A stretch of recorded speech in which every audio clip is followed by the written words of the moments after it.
Dear students, Durga tutorial के online classes में आपका स्वागत है। आज हम आपको मैथमेटिक्स 10th क्लास चैप्टर 3 का पार्ट 2 पढ़ाने जा रहे हैं। इसके पहले हम आपको दो चर वाले रैखिक समीकरण का ग्राफीय हल पढ़ा चुके हैं। आज हम आपको बीजगणितीय हल शुरू करने के पहले ये बताएंगे कि गुणांकों के आधार पर समीकरण निकाय की प्रकृति कैसे जानी जा सकती है। तो आइए हम शुरुआत करते हैं।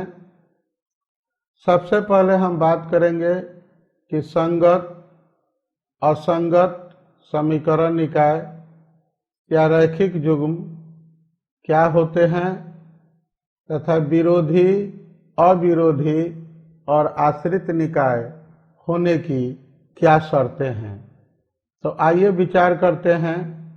ये देखिए, आप स्क्रीन के ऊपर ये समीकरण निकाय का व्यापक रूप देख रहे हैं।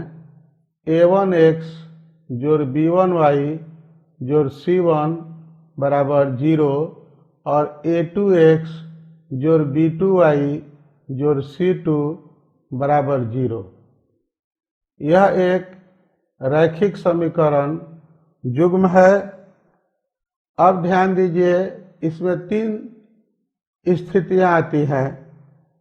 अगर ये a1 बटा a2 बराबर नहीं है b1 बटा b2 के, तो हम लोग कह सकते हैं कि ऐसे समीकरण युग्म का अद्वितीय हल होगा।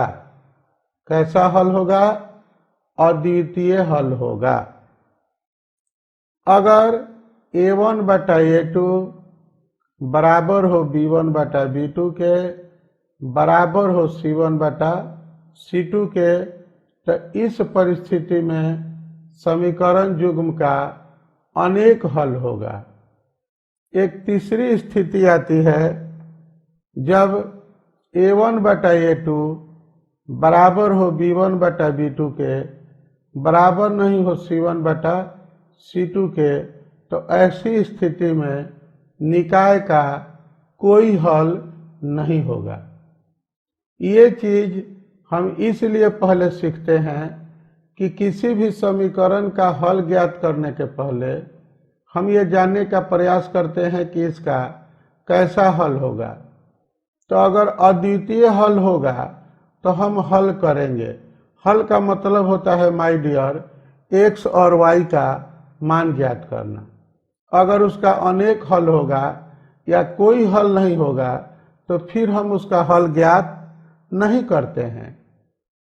अब आइए स्क्रीन के ऊपर आप ध्यान दीजिए कि जब समीकरण निकाय का अद्वितीय हल होता है या उसके अनेक हल होते हैं यानी अनंत हल होते हैं, तो वैसे समीकरण निकाय को या रैखिक समीकरण युग्म को हम लोग संगत निकाय के नाम से जानते हैं।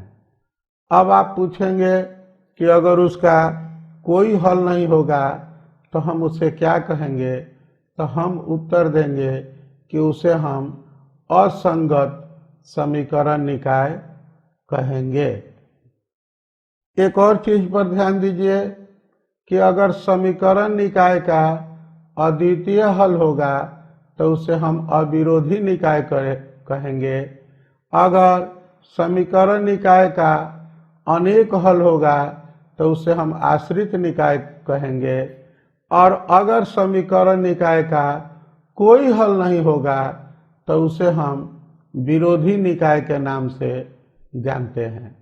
तो यहाँ आपको अद्वितीय हल, अनेक हल और कोई भी हल नहीं होने की स्थिति में संगत, असंगत, अविरोधी, विरोधी और आश्रित ये शब्द मिले। और ये सब समीकरण का उदाहरण देकर हम आपको आगे समझाएंगे। आइए गुणांकों के आधार पर समीकरण निकाय के हल की प्रकृति कैसी होगी, मैं आपको इस सारणी के माध्यम से समझाने का प्रयास करता हूँ। ये देखिए हमारा रेखा युग्म के गुणांक हैं जिसके अनुपात हैं A1 बटा A2, B1 बटा B2, C1 बटा C2। अनुपातों की तुलना हम लोग करेंगे, तो तुलना करके हम लोग एक उसका ग्राफीय निरूपण ज्ञात करेंगे और दूसरा हम लोग बीजगणितीय निरूपण ज्ञात करेंगे। ग्राफीय निरूपण मैं आपको सिखा चुका हूं। अब आइए एक उदाहरण पर विचार करते हैं। x minus 2y is equal to 0, 3x plus 4y minus 20 is equal to 0। यहाँ देखिए, यहाँ x का गुणांक कुछ नहीं है तो इसे 1 मानते हैं और यहाँ पर x का गुणांक 3 है, तो आपका A1 बटा A2 हो गया 1 बटा 3, B1 बटा B2, ये देखिए y का गुणांक माइनस 2 है और यहाँ पर 4 है, तो ये हो गया माइनस 2 बटा 4, और C1 बटा C2, ये देखिए C1 का मान 0 है, यानी कि यहाँ नहीं है तो इसको 0 मान लेंगे, और यहाँ पर है माइनस 20, तो ये हो गया 0 बटा माइनस 20। तो आप देख रहे हैं कि यहाँ पर A1 बटा A2 बराबर नहीं है B1 बटा B2 का। अगर हम इसका ग्राफीय हल जानना चाहें तो देखिए मैं आपको दिखा रहा हूँ।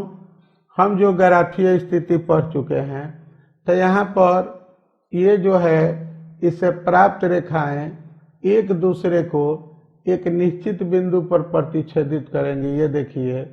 इसलिए यहाँ पर हमें जो ग्राफीय रिजल्ट मिलेगा वो होगा प्रतिच्छेदी रेखाएं, यानी कि जब रेखाएं प्रतिच्छेदित होती हैं तो बीजगणितीय रूप से ये इसका केवल एक हल होता है, यानी कि अद्वितीय हल होगा।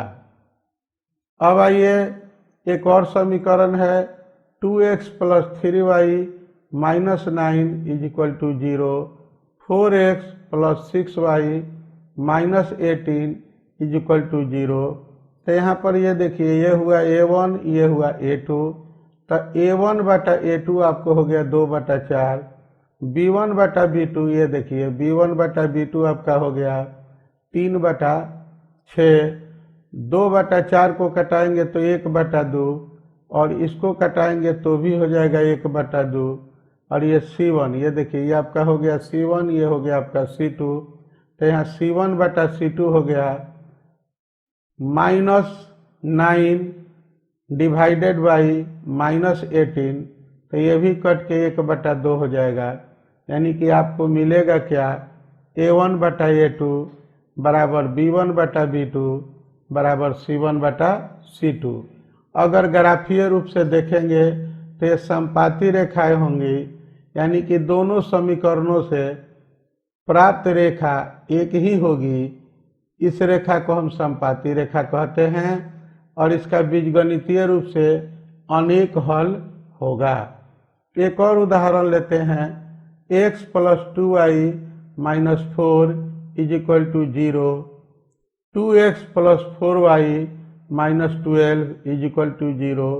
तो देखिए यहाँ पर A1 बटा A2 हो गया 1 बटा 2, B1 बटा B2 2 बटा 4, यानी ये भी 1 बटा 2 हो जाएगा, और C1 बटा C2 माइनस 4 बटा माइनस 12 1 बटा 3 हो जाएगा।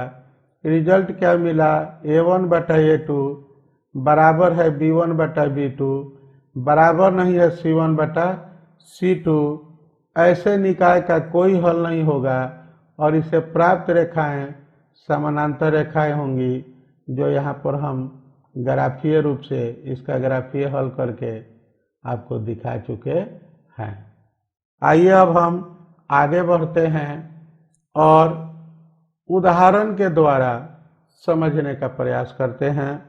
आप स्क्रीन पर ये समीकरण युग्म या समीकरण निकाय देख रहे हैं।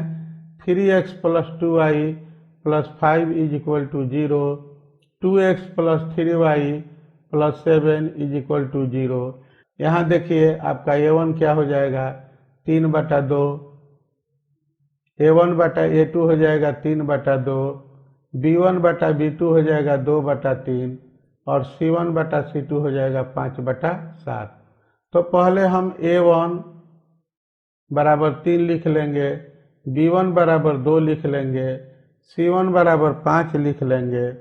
उसके बाद A2 बराबर 2, B2 बराबर 3, C2 बराबर 7।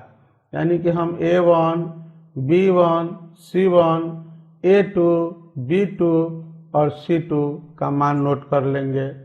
नोट करने के बाद हम A1/A2 निकालेंगे। यहाँ पर देखिए A1 का मान है 3, A2 का मान है 2, तो A1/A2 आपका आ गया 3/2। फिर हम B1/B2 निकालेंगे। ये देखिए B1 का मान 2, B2 का मान 3, तो ये हो गया 2/3। और C1 का मान है 5 और C2 का मान है 7, तो आपका C1/C2 हो जाएगा 5/7।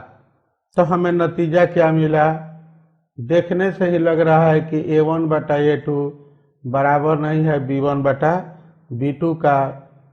अतः दिया गया रैखिक समीकरण युग्म संगत है और इसका अद्वितीय हल होगा तथा यह अविरोधी निकाय होगा। ध्यान दीजिए कि 3 तरह के प्रश्न अगर आपसे पूछा जाए कि दिया हुआ समीकरण निकाय संगत है या असंगत, एक टाइप से प्रश्न ये पूछा जा सकता है।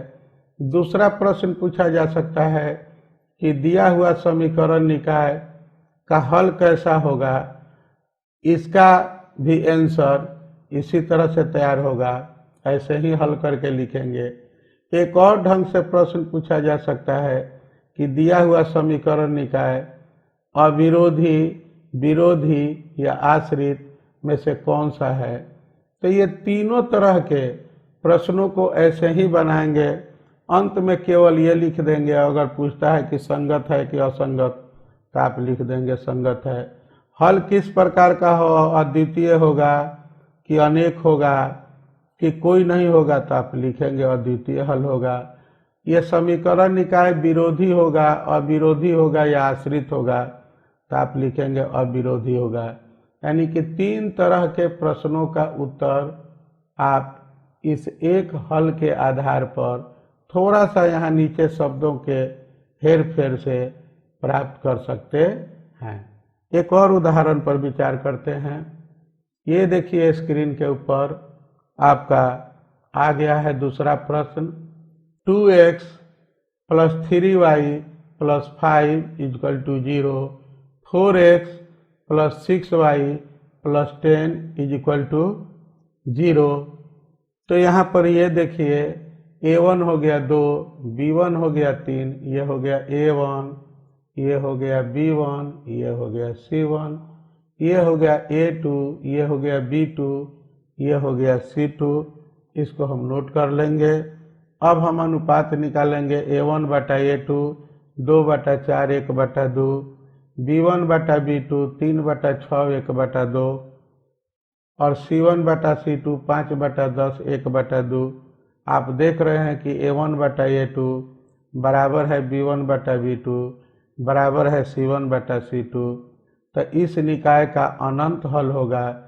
समीकरण निकाय कैसा होगा? संगत होगा और यह आश्रित होगा। आइए आगे बढ़ते हैं और एक और उदाहरण पर विचार करते हैं। स्क्रीन के ऊपर आपका सवाल नजर आ रहा है।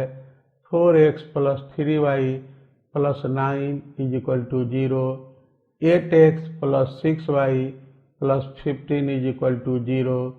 आपका A1 क्या हो गया 4, B1 हो गया 3, C1 हो गया 9, A2 क्या हो गया 8, B2 हो गया 6, C2 हो गया 15। A1/A2 हो गया 4/8 यानी 1/2, B1/B2 आपका हो गया 3/6 यानी 1/2। फिर हम C1/C2 निकालेंगे 9/15 यानी कि 3/5। तो आप देख रहे हैं यहाँ पर निष्कर्ष कि A1/A2 बराबर है B1/B2 के, लेकिन बराबर नहीं है C1/C2 के। इसलिए दिया गया रैखिक समीकरण युग्म असंगत है और इसका कोई हल नहीं होगा, इसलिए यह विरोधी निकाय होगा। आगे बढ़ते हैं और एक और उदाहरण पर विचार करते हैं। ये देखिए स्क्रीन के ऊपर सवाल हाजिर है।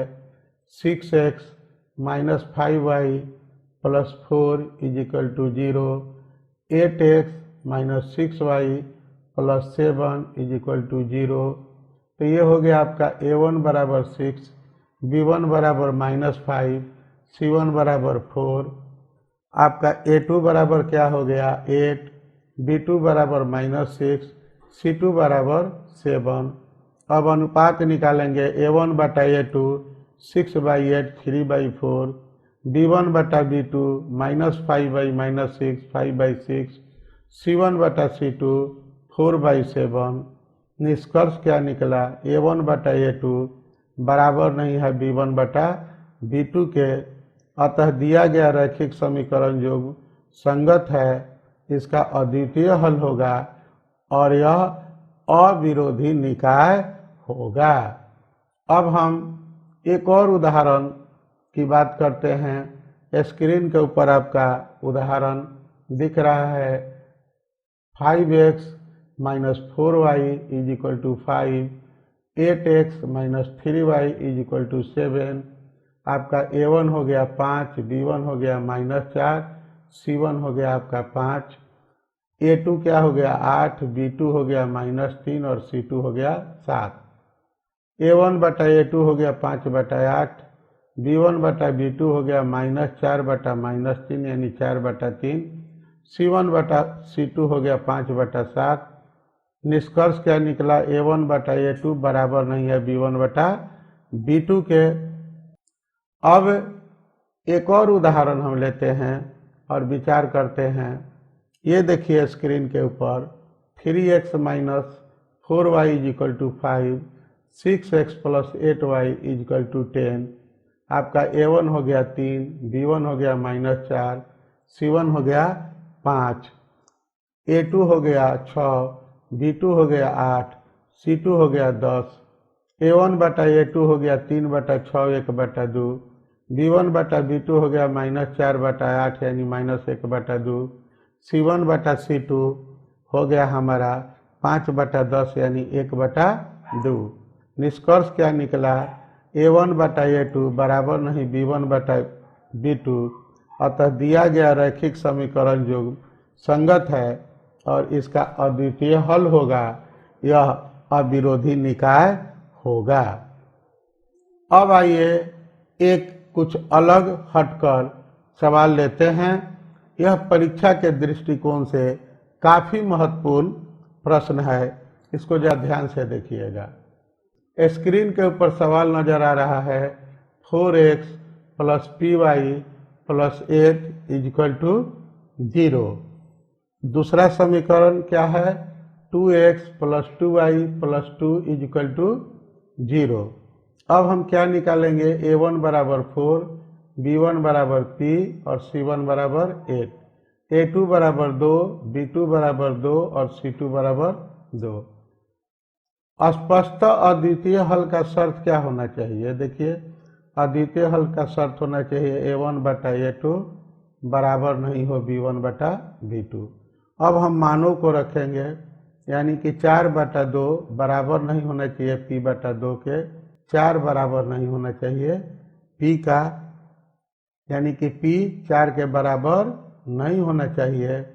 यही आपका आंसर हो गया। तो इसको लिखेंगे कैसे, अतः p बराबर 4 के अतिरिक्त p के सभी मानों पर दिए गए रैखिक समीकरण युग्म का अद्वितीय हल होगा। आइए अब हम एक और प्रश्न पर विचार करते हैं। देखिए स्क्रीन के ऊपर 3x माइनस 4y प्लस 7 और दूसरा समीकरण निकाय है कि x plus 3y minus 5 is equal to 0। प्रश्न क्या है कि k के किस मान के लिए समीकरण युग्म का कोई हल नहीं होगा। ये k का मान और p के मान पर अक्सर परीक्षा में प्रश्न पूछे जाते हैं, ये VVI क्वेश्चन के अंतर्गत आते हैं, इसलिए आप इनका 2 बार 3 बार करके प्रैक्टिस करें और इसको दिमाग में जरूर रखें। तो आइए आगे बढ़ते हैं। हम नोट करेंगे, ये देखिए A1 बराबर हो जाएगा 3, B1 बराबर -4 और C1 बराबर हो जाएगा 7, A2 बराबर हो जाएगा आपको K, B2 बराबर हो जाएगा 3 और C2 बराबर हो जाएगा -5। तो पहले हम A1, B1, C1 और A2, B2, C2 का मान नोट कर लेंगे। स्पष्ट कोई हल नहीं होने के लिए A1 बटा A2 बराबर B1 बटा B2 बराबर नहीं C1 बटा C2, आपको शुरू में ही बताए हैं। तो यहाँ पर मान रखेंगे 3 बटा K बराबर -4 बटा 3 बराबर नहीं हो 7 बटा -5। तो पहले ये 2 पर हम विचार करते हैं, ये दोनों को बराबर हैं। तो 3 बटा K बराबर -4 बटा 3। ये देखिए ये तिरछा तिरछी गुना करते हैं तो हमारा हो जाएगा, ये हो जाएगा 3 में 3 का गुना करने पर 9 और -4 और K का गुना करने पर -4K। अब हम K का मान क्या निकल जाएगा हमारा, ये देखिए K का मान हो जाएगा, ये 9 ऊपर होगा -4 नीचे होगा, 9 बटा -4 यानी -9 बटा 4। ये आपका K का मान हो गया।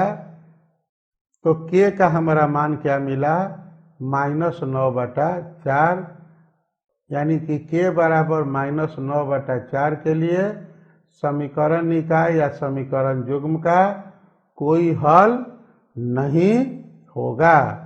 इसी के साथ हमारा आज का लेक्चर समाप्त होता है। अगले वीडियो में हम आपको अब समीकरण को प्रतिस्थापन विधि, इसके बाद विलोपन विधि और फिर वज्र गुणन विधि से कैसे हल करेंगे ये सिखाएंगे।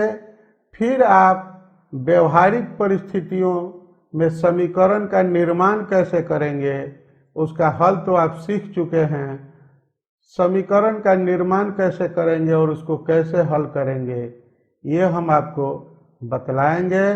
और कुछ अतिरिक्त अभ्यास के लिए प्रश्न आपको कमेंट बॉक्स में या डिस्क्रिप्शन बॉक्स में मिल जाएंगे, वहां से आप नोट कीजिए और अभ्यास करके आप चाहें तो व्हाट्सएप के जरिए जैसे अन्य छात्र जुड़े हैं आप भेज सकते हैं, कोई सलाह ले सकते हैं। बहुत से छात्र ऑनलाइन मदद ले रहे हैं, आप भी ले सकते हैं। तब तक के लिए आपको हम धन्यवाद देते हैं इस वीडियो को देखने के लिए। हाँ, एक बात याद दिलाना चाहूँगा कि अगर आपने हमारे चैनल को सब्सक्राइब नहीं किया है तो आप इसे सब्सक्राइब करें, ताकि कोई भी नया वीडियो आपके लिए बनाएंगे तो सबसे पहले आपको जानकारी मिले। तब तक के लिए धन्यवाद।